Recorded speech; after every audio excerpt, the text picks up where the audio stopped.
영세 소상공인들의 일자리 안정자금 신청이 가파르게 증가하고 있다고 합니다. 1월 31일까지 1%에 그쳤던 신청률은 불과 4일 만에 누적 대상자 17만 4,638명으로 7.4%까지 증가했습니다. 당초 우려와는 달리 매달 말 임금이 지급되고 그 후 일자리 안정자금 신청이 이루어지는 제도의 특성상 이제 그 효과가 본격적으로 나타나고 있습니다. 이는 소상공인연합회가 지난 4일 발표에 따르면 소상공인 54%가 일자리 안정자금 신청을 희망한다고 답한 것처럼 소상공인들의 기대감이 높아지고 있다는 것을 의미합니다. 일자리 안정자금이 더욱 제 역할을 할 수 있도록 정부 여당은 현장의 목소리를 지속적으로 귀 기울이며 더욱 실효성을 높여나가겠습니다. 청와대가 직접 최저임금 TF를 꾸려서 정책 미비점을 검토하고 문재인 대통령은 중소벤처기업 및 소상공인과 직접 소통에 나선 바 있습니다. 주무부처인 고용노동부의 김영주 장관은 1월 29일부터 일자리 안정자금 찾아가는 현장 접수처를 꾸려서 신청 접수를 한꺼번에 처리하는 원스톱 서비스를 운영 중입니다. 당도 경청 투어를 통해 영세 소상공인의 현장 목소리를 듣고 더욱 실효성 있는 개선안을 만들어가고 있습니다. 시행 초기 우려됐던 제도 미비점도 빠르게 검토하고 보완 조치할 것입니다. 현재 지원 기준을 190만 원에서 210만 원 미만으로 20만 원 상향 조정하는 방안, 일자리 안정자금을 비과세 처리하는 대상을 외식업 등 서비스업으로 확대함으로써 지원 대상을 늘리는 방안도 검토 중에 있습니다. 정부가 부처 간 협의를 통해 설 연휴 전 개선안을 발표하기로 한 만큼 향후 영세 소상공인과 중소기업의 인건비 부담 완화에 도움이 될 것이라 생각합니다. 다시 한번 말씀드립니다만 최저임금 현실화에 따른 부담이 사업주에 전가되지 않도록 정부 여당은 가용 가능한 모든 수단을 총동원해 나가겠습니다. 국민 여러분께서도 이제 시작 단계에 있는 일자리 안정자금 및 중소, 영세 소상공인과 중소기업에 실질적 도움이 될 수 있도록 많은 관심 부탁드리며 최저임금 현실화 또한 안정적으로 연착륙해서 우리 경제가 더불어 잘 사는 사람 중심 경제가 될 수 있도록 모두 함께 힘써야겠습니다. 검사가 외압 때문에 수사를 할 수 없어 언론 앞에 서게 된 현실이 지금의 검찰의 모습입니다. 어제도 해당 검사의 용기 있는 주장이 언론을 통해 국민 앞에 직접 전달됐습니다. 검찰 윗선에 의해 현직 법사위원장과 관련된 증거 목록 삭제를 요구받고 형법에 따라 제3자 뇌물죄 적용이 가능함에도 대검에 의해 반려됐다고 해당 검사는 주장하고 있습니다. 외압의 당사자 중 한 명으로 지목된 전직 보검장이 채용 비리에 연루된 또 다른 국회의원의 변호인을 맡은 것도 수사검사의 폭로의 신빙성을 더하는 것이라 할 수 있습니다. 전현직 검찰 고위 간부가 연루되고 현직 법사위원장과 검찰개혁을 다룰 국회 사법개혁특위위원이 핵심 당사자로 지목된 상황에서 검찰의 자체 조사를 통한 사건의 진상규명은 더욱 어려워졌습니다. 어제 대전구지리에서 박상기 법무장관이 철저한 진상조사를 약속했지만 검찰이 자체적으로 꾸릴 흑인검사로 진상규명이 가능할지 매우 의심스럽습니다. 민주당은 구체적인 논의를 거쳐 특별검사를 통한 진상규명을 추진하고 이를 통한 진상규명이 부족하다면 국정조사도 추진해 나가겠습니다. 부정한 권력과 결탁한 검찰을 견제와 균형을 통해 거듭나게 할 방법은 공수처 신설밖에 없으니 여실히 드러나고 있습니다. 2월 국회에서 공수처 설치에 성과를 낼 수 있도록 최선을 다하겠습니다. 한편 현직 검사의 폭로를 인사불만을 이유로 한 일탈 행위로 규정하려는 움직임에 대해서도 강력하게 비판합니다. 안미영 검사의 용기 있는 고백에 대한 조직적 물타기에 불과합니다. 국민은 더 이상 속지 않는다는 사실을 근엄하게 인식해야 합니다. 한 가지만 더 말씀드리겠습니다. 법원이 이재용 삼성전자 부회장에게 집행유예를 선고해서 석방이 됐습니다. 수많은 국민이 박근혜 이재용으로 이어진 구시대적 정경유착의 민낯을 똑똑히 봤는데 이제 법원은 이재용 회장을 피해자로 둔갑시켜서 풀어줬습니다. 다시 부활한 정경유착의 검은 고리를 끊어내고 새로운 대한민국으로 나아가는 신호탄이 되기를 기대했던 국민들의 허탈감이 얼마나 클지 상상하기도 힘듭니다. 이화여대 비리, 차은택, 안종범, 장시호 재판서 증거로 채택된 안종범 수첩이 이재용 회장 재판에서만 증거로 채택되지 않았다는 사실만으로도 검찰 앞 삼성 앞에 묻은 우리 사법 현실을 다시 보는 것 같아 사법부의 판단을 존중하려는 마음에 앞서서 분노가 치밀어 오는 것은 어쩔 수가 없습니다. 이번 일로 사법 정의를 바로 세우고 정경유착의 검은 고리를 끊어내는 시대 정신이 훼손되지 않아야 한다는 점을 다시 한번 강조해서 말씀드립니다. 이상입니다. 네, 다음은 김승현 정책위장의 모두 발언 있겠습니다. 조만간 한미 간 제10차 방위비 분담금 협상이 진행될 예정입니다. 최근 미 트럼프 행정부는 공정한 비용 분담을 제기하며 우리 측의 방위비 분담 증액을 주장하고 나섰습니다. 전문가들은 미국이 요구할 분담금 규모가 최소한 연 10억 달러 이상일 것으로 전망하고 있습니다. 정부는 우리가 최소 50% 이상의 방위비를 분담하고 있는 것으로 추산하고 있고, 주한미군 평택 컴프레스 기지 확장 비용 중에서 90% 이상을 우리 정부가 부담했습니다. 따라서 공평이라는 관점에서 분담금을 조정해야 한다는 미국 측의 주장은 다소 무리가 있습니다. 그리고 우리의 방위비 분담 수준은 미국의 다른 동맹국들과 비교하면 가장 높은 편입니다. GDP 대비 방위비 분담금의 비중이 우리나라는 0.061%로 0.038%인 일본이랑 0.013%인 독일에 비해 월등히 높습니다. 주한미군이 주둔하는 것은 우리나라만을 위한 것이 아니라 한미 양국 모두의 이익을 위한 것이므로 정부는 당당한 자세로 방위비 분담금 협상에 임해주길 바랍니다. 한미동맹의 안정적 관리 및 연합 방위 태세 강화는 물론 일본 및 독일 대비 적정 수준의 방위비 분담금 타결을 협상 목표로 삼아야 합니다. 그리고 분담금의 적정성 문제 해결과 지출의 투명성 확보를 위한 제도 개선도 추진해야 합니다. 더불어민주당은 정부가 국민의 지지를 받으며 협상을 추진하고 원만하게 타결할 수 있도록 적극 도울 것입니다.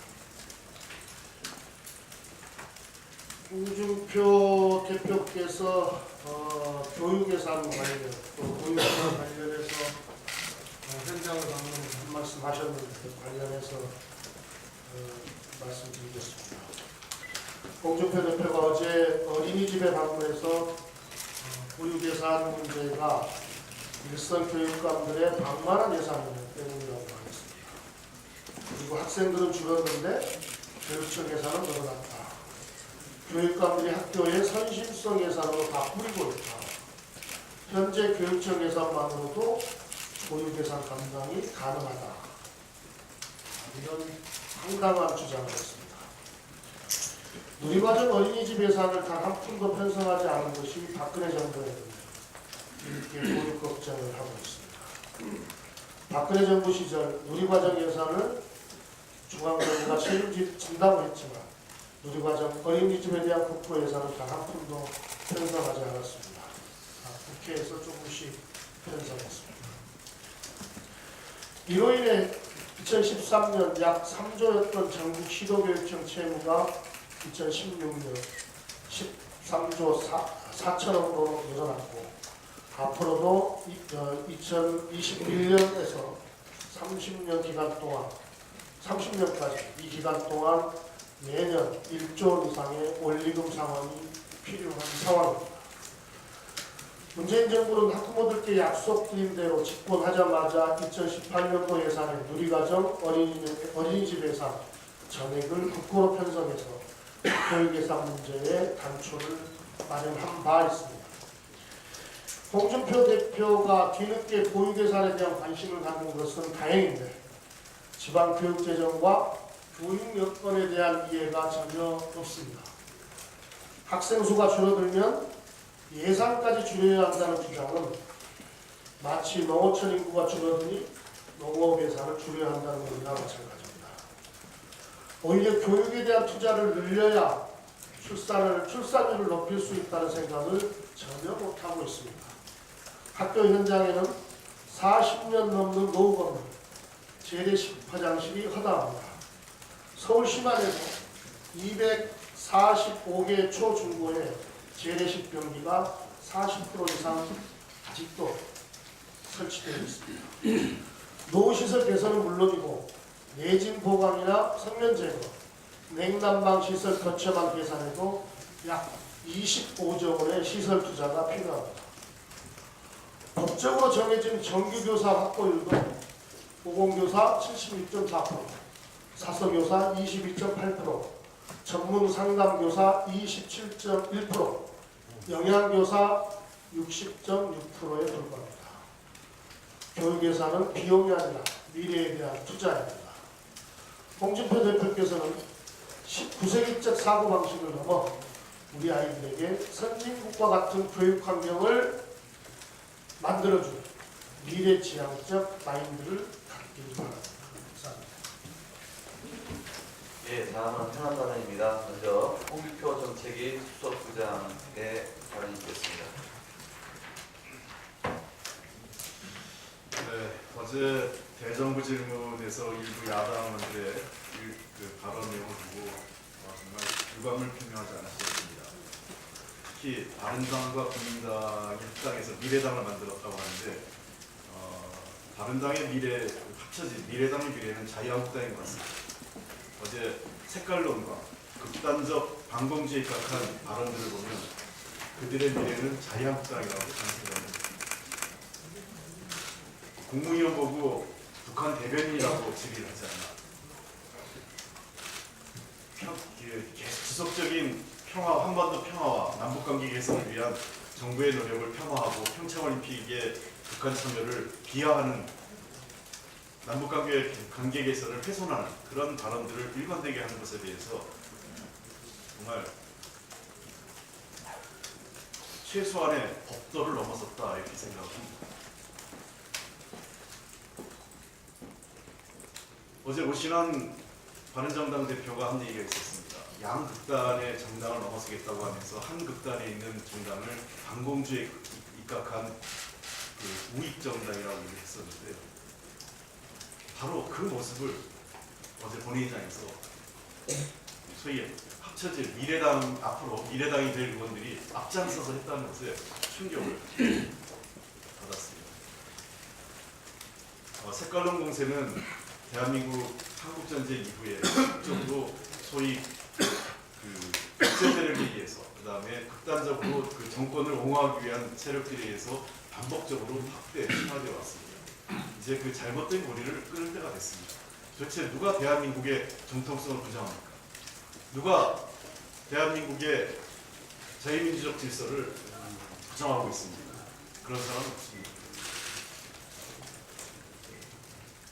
그렇게 반복적으로 이러한 식으로 그 문제 제기를 하고 마치 청와대 성실하게 대한민국의 법적 질서에 따라서 일하고 있는 청와대의 참모진 그다음에 국무위원을 상대로 해서 주사파냐 북한 대변이냐 발언하는 것은 저는 최소한의 상식을 넘어서는 진리라고 생각합니다.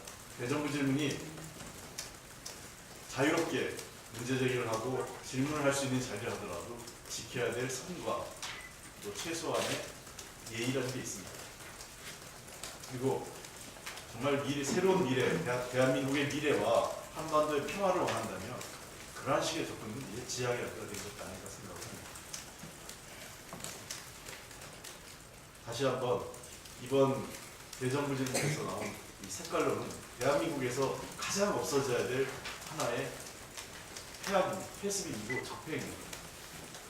그러한 그 색깔론이 그리고 야당과 그다음에 일부 보수 언론을 통해서 지속적으로 반복 재생산되는 것에 대해서 매우 유감스럽게 생각합니다. 대한민국의 미래와 한반도의 평화를 가로막는 가장 나쁜 짓이 그런 색깔론이라고 생각합니다. 이상입니다. 예, 다음은 조홍천 부대표의 하나 발언이 있겠습니다. 예, 조홍천 법률 부대표입니다. 강원랜드 수사 외야 의혹과 관련해서 말씀드리겠습니다. 이미 주지하시다시피 강원랜드 채용자 518명 중에 약 95%에 해당하는 493명이 청탁에 의해 선발하였다는 강원랜드 내부의 감사 결과를 넘겨받고 춘천지검은 1년 이상 끌다가 작년 대선 직전 어수선한 시기를 탓 정직 전 사장 등을 불구속 기소하는 걸로 실금이 마무리하여 아주기 수사로 지탄을 받은 바가 있습니다.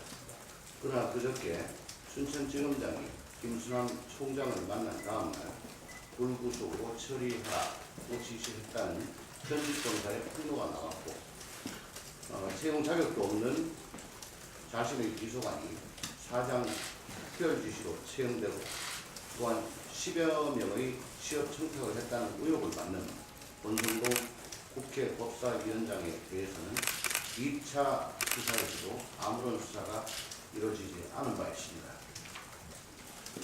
국회 법사위원장의 개입을 의심할 만한 정황도 있었다고 하고 법원에 이미 제출된 증거 목록을 철회하라는 압력, 또 권성동 의원과 영동열 의원, 모 보검장의 이름을 빼달라는 압력 사례 등도 폭로된 바 있습니다. 국회 법사위원장의 자리는 자신이 누리는 즐기는 자리가 아니고 책임을 지라는 자리일 것입니다. 국회 법사위원장의 타이틀을 달고 앉아서 검찰에 유무형의 압력을 행사했다는 의혹을 받고 언론을 통해서 수사검사와 매일 진실 논쟁을 벌이는 것은 그 격에 맞지 않는다고 하십니다.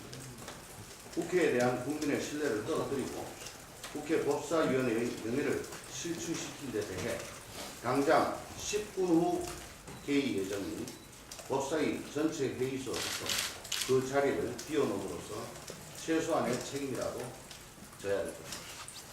또한 사개특위위원도 당장의 급한 사정을 피하라고 누리는 자리가 아님을 명심해 주시기 바랍니다. 관련하여 이 엄중한 상황에 대처하는 검찰의 난맥상 노출에 유감이 표하지 않을 수가 없습니다.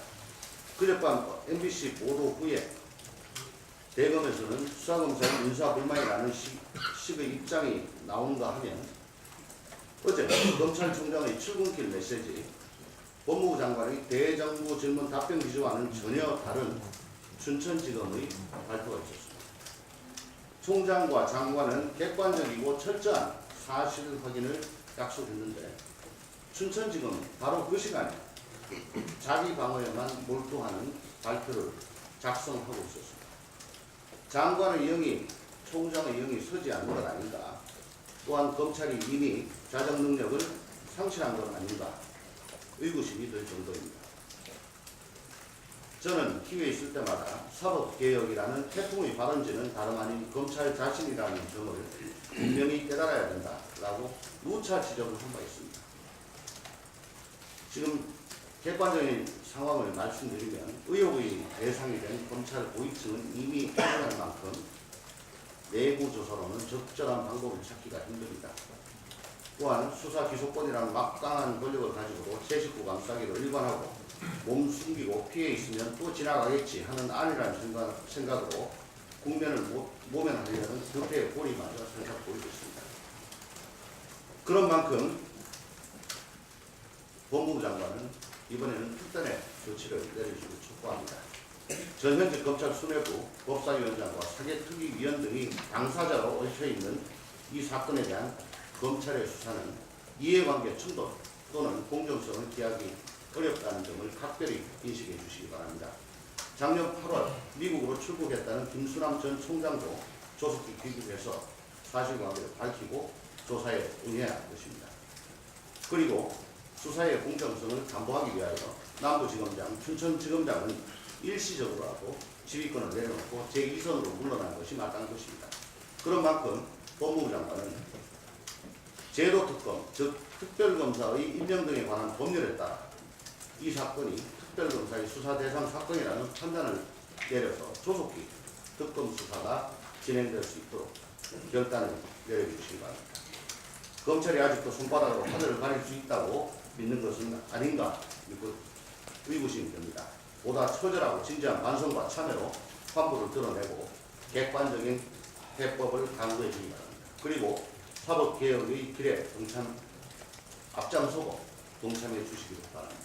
이상입니다. 네, 다음은 박용진 부대표의 현안 발언이겠습니다. 예, 박윤진입니다. 앞서 오주 원내대표께서 어제 있었던 이재용 부회장과 관련된 재판 공부를 했습니다만 저도 오늘 한 말씀 드리겠습니다.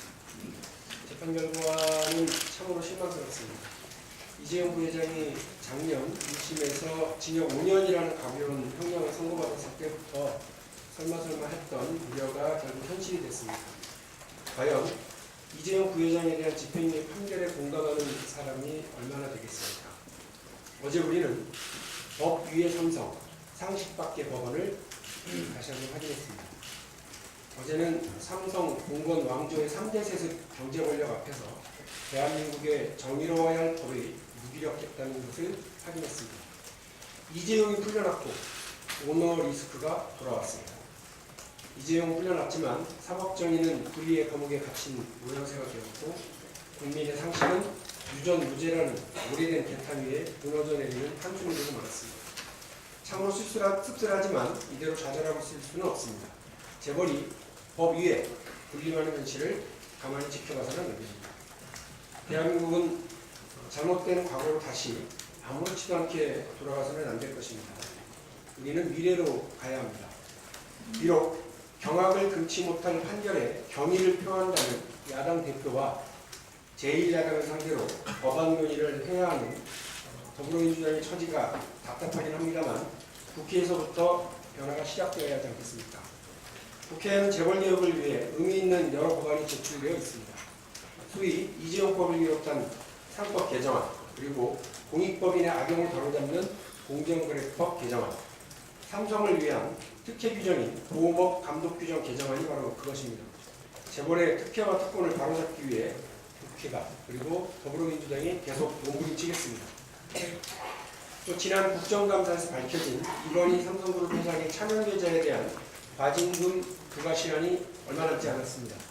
4월이 마지노선입니다. 저는 오늘 대정부질문에서 이낙연 총리께 그리고 정부 장관들에게 이건희 차명계좌 재수사에 대한 의지도 확실히 묻고자 합니다. 우리는 촛불 혁명의 정신을 잊어서는 안 됩니다. 나라를 바로 세우고 공정한 사회를 만들라는 것이 국민의 명령이었습니다. 누구나 법 앞에 평등한 사회, 공정하고 정의로운 대한민국을 만들기 위해 모두가 함께 힘을 다해야 할 것입니다. 불공정, 필망국입니다. 공정하지 못한 사회는 망할 수밖에 없습니다. 대한민국을 불공정의 늪에서 구해내야 할 의무가 우리 모두에게 있고 국회에 있다고 생각합니다. 고맙습니다. 네, 다음은 유성건 부대표의 현안 발언이 있겠습니다.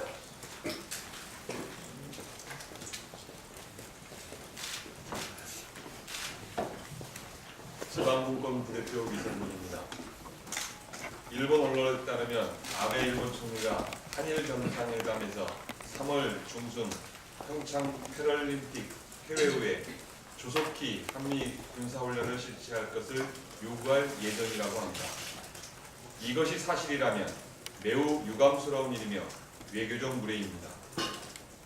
평창올림픽 기간 한미연합 군사훈련 연기는 평창올림픽을 평화올림픽으로 치르고 이를 남북관계 개선과 한반도 평화의 전기로 만들겠다는 문재인 정부의 의지와 트럼프 미 대통령의 전폭적 지지에 의해 결정되었습니다.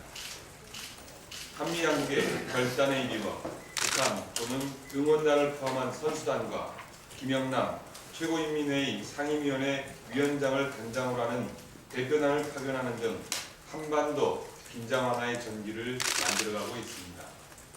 한미 군사훈련을 언제 어떻게 할지는 한미 양국 간의 협의에 의해 결정할 일입니다. 일본 정부가 감나라, 대나라 할 일도 아니고 실제 이런 주장을 한다면 이는 평화의 재를 뿌리는 행동이고 명백한 내정 간섭입니다.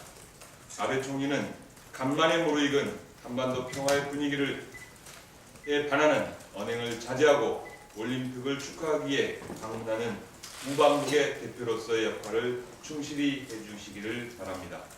덧붙여 아베 총리와 같은 주장을 하고 있는 일부 야당에도 유감을 표명합니다. 아무리 정부 여당이 하는 일에 반대하는 것이 야당의 역할이라지만 야당도 대한민국 국민이며 일본의 입장이나 이익을 대변하는 정치인이 아닐 것입니다.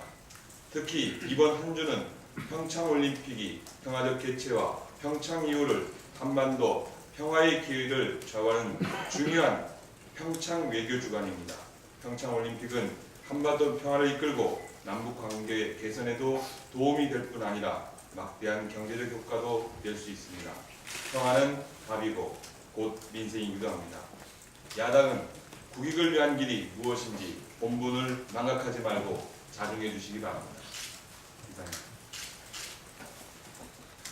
예, 제가 좀 몇 가지 말씀드리겠습니다. 자유한국당이 우리 민주당의 견안을 놓고 문재인 대통령의 교시를 따랐다. 또 우리 견안이 제왕적 대통령제다. 이런 사실과 동떨어진 주장을 펴면서 여론을 호도하고 있습니다.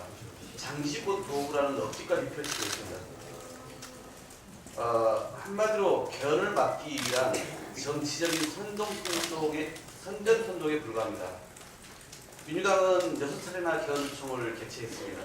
국민여론조사, 권리당원 여론조사, 그리고 소속 국회의원들 전원 대상으로 하는 설문조사와 구두조사를 통해서 체계적이고 심층적이고 폭넓은 의견 수렴 절차를 진행했습니다.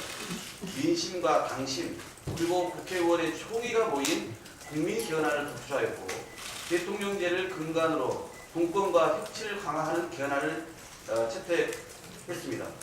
대통령제는 국민과 당원의 뜻이고 의원의 압도적인 다수가 확인해준 결과였습니다. 그럼에도 열린 협상을 위해서 임기나 대통령제의 구체적 형태를 정하지 않고 포괄적으로 입장을 정리한 것입니다. 한 번도 제왕적 대통령제를 당론으로 채택한 바가 없습니다. 당론으로 대통령의 인사권과 재정권, 정부의 법률 제출권을 제한 또는 제한하기로 했고 지방자치권을 확대하며 감사원 기능의 국회 일관 또는 독립기관화하는 내용도 담고 있습니다. 명백히 권력 분산형 개헌안입니다. 민주당 개헌안을 알지도 못하면서 비판하는 것은 정치 공세에 불과합니다. 논의 테이블에 앉기도 전에 상대방의 개헌안에 대해서 이러쿵 저러쿵 비판부터 앞세운 것은 결코 협상의 자세가 아닙니다. 개헌 스케줄이 더 이상 한가지 않습니다. 대통령께서도 어제 국회 논의가 분전되고 정쟁에 그쳐서 국회 개헌안 발의가 무산된 경우를 대비해서 개헌안 마련을 지시했습니다. 자유한국당은 그리고 다른 야당들도 더 이상 소모적인 정치 공세와 정쟁 시도를 중단하고 즉각 각 당에 개헌안을 채택하고 개헌 협상 테이블에서 국민 대다수가 원하는 방향으로 개헌 논의에 임해줄 것을 촉구드립니다. 강원랜드 채용 비리 관련해서 앞서 말씀이 있었습니다만은 이 비리와 그 수사에 정치권이 압력을 가했다는 것은 권력이 있으면 무죄, 권력이 없으면 죄가 되는 무언무죄, 무언유죄의 적폐입니다. 국회 법사위는 검찰을 직접 소관하는 상임위이고 법사위원장 본인이 검찰의 수사 대상인 사건이 발생한 것인데 이는 국회법 48조 7항 상임위원으로서 공정을 기할 수 없는 현저한 사유가 발생한 것으로 법사위원장은 물론 법사위원으로도 제적 사유에 해당합니다. 이런 논란에도 불구하고 법사위원장으로 남아있다면 검찰 수사에 계속해서 유무형의 압력을 가할 것이라는 국민적 우려가 높습니다. 헌법 제46조 국회의원은 상념의 의무가 있고 그 지위를 남용하여 이익을 취득하지 않도록 하고 있으므로 검찰에 부당한 수사 외압을 가했다면 이는 헌법 위반입니다. 그리고 국회의원 윤리실천규범 제4조의 직권 남용 금지 조항, 즉 국회의원은 그 지위를 남용하여 부당한 영향력을 행사하거나 그로 인한 대가를 받아서는 안 된다는 내용을 위반하게 됩니다. 권성동 위원장은 수사와 의혹의 대상자인 만큼 그 법사위원장과 법사위원들을 즉각 사퇴하는 것이 마땅하다는 게 우리 국민들의 뜻입니다. 한 가지만 더 추가 말씀드리겠습니다. 공수처에 대한 부분인데요. 최근 이제 이런 검찰 내 성추행 고백과 그리고 법사위원장의 수사 축소 위압을 바라보면서 국민들의 이제 여론은 확연히 확인되고 있습니다. 최근 여론조사에도 국민 81%가 고위공직자 비리 수사, 범죄 수사처, 즉 공수처 설치에 찬성하고 반대는 15%에 불과합니다. 다시 말씀드리면 야당 지지자들마저도 공수처 설립에 찬성하고 있다는 뜻입니다. 그럼에도 불구하고 자유한국당은 공수처 설치가 민변의 좌파 검찰청이라는 얼토당토하는 궤변을 내놓고 있습니다. 이미 여야는 2004년 17대 총선에서 공수처 설치를 공통 공약으로 내세운 바가 있었고 김성태 전 원내대표는 자유한국당 원내대표는 지난 19대 국회 즉 2012년 12월 3일 공수처 개정안을 이재호, 심재철, 김영호 의원 등과 함께 공동 발의한 바가 있습니다. 자유한국당과 김성태 원내대표님 공수처 설치가 그때는 맞고 지금은 틀리다는 주장인지 그동안 소신이 변했다는 것인지 묻지 않을 수 없습니다.